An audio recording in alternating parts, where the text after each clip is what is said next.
On today's episode, Simon Pegg talks J.J. Abrams' original plans for Rey in Star Wars Episode 8, and did Kylo Ren indeed lie to Rey about who her true parents are?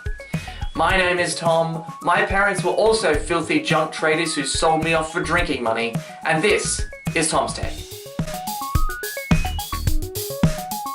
Alright, so first let's get to the Simon Pegg comments. Simon Pegg was recently, like a few days ago, being interviewed on some show, some podcast. I don't know exactly what the show that he was on was, but he said he was asked basically about Rey's parents, and I think he was just talking about The Last Jedi in general. I didn't see the full interview, but the quote basically he gave about Rey's parents was, "I know what JJ kind of intended, or at least what was being chucked around.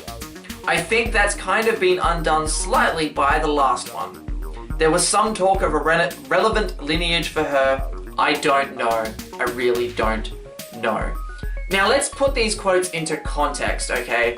People are running with the headlines like, oh my god, JJ, Rian Johnson completely threw away all of JJ's ideas and he just completely threw them out the window. Well, let's not take that too far. JJ Abrams, let's not forget, is listed in the credits at the end of The Last Jedi as an executive producer.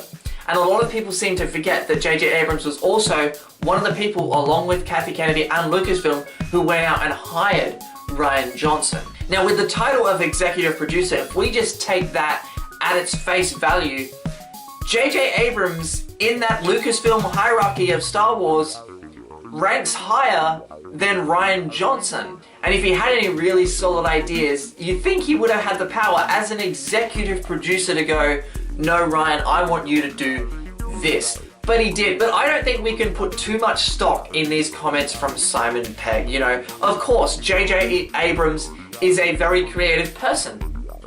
And of course he would have had his own ideas. Like all of us have our own ideas about who Rey's parents should have been, could have been, would have been. Maybe you have better ideas than what they did. I personally love who Rey's parents turned out to be, the fact that they turned out to be nobody.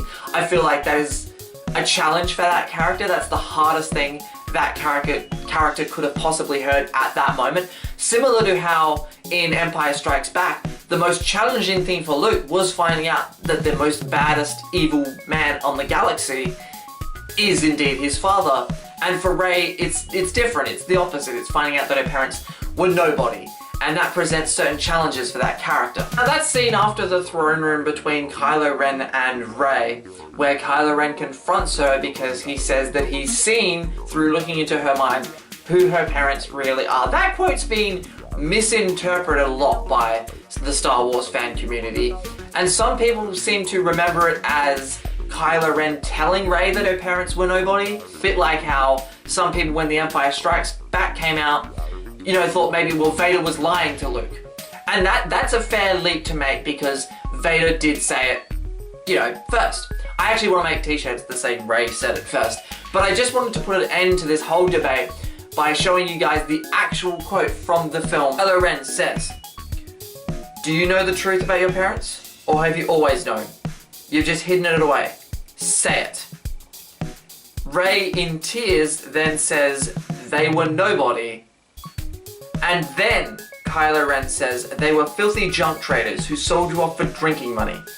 They're dead in a pauper's grave in a Jakku desert. You come from nothing, you're nothing, but not to me." So hopefully that puts an end to this debate over whether Kylo Ren indeed lied to Rey or not. If we take that quote for what it's worth, there's no way in that quote that Kylo Ren could possibly have been lying to Rey about her parents. So guys, thank you very much for watching this video. I hope I've cleared something up if any of you guys have, accidentally misinterpreted the quote, because quotes do get misinterpreted a lot. I can't tell you how many times I've heard "Luke, I am your father" instead of the actual quote, which is "No, I am your father." So thank you very much for watching this video. If you like this video, please remember to subscribe to my channel if you haven't already. Thank you very much for watching, and I will see you guys next time.